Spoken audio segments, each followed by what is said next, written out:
ضد، چڑچڑاپن، بات نہ ماننا۔ ضد کا تعلق بھوک کے ساتھ ہے۔ جو بچے کھانا کم کھاتے ہیں، نہیں کھاتے ہیں، وہ اکثر ضدی، چڑچڑاپن، نافرمانی ان میں آ جاتی ہے۔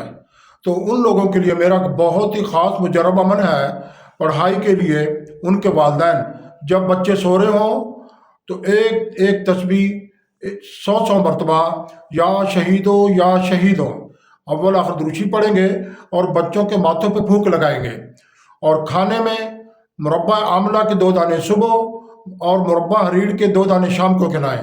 انشاءاللہ بھوک بھی بڑھے گی، بچے مستیاں کریں گے، جب مستی کریں گے تو ضد نہیں کریں گے، ان کا قد بھی بڑھے گا، گروتھ بھی بنے گی، صحت بھی پکڑیں گے، فرما بردار بھی ہوں گے۔ لیکن تسبیح کا پڑھنا بہت ضروری ہے۔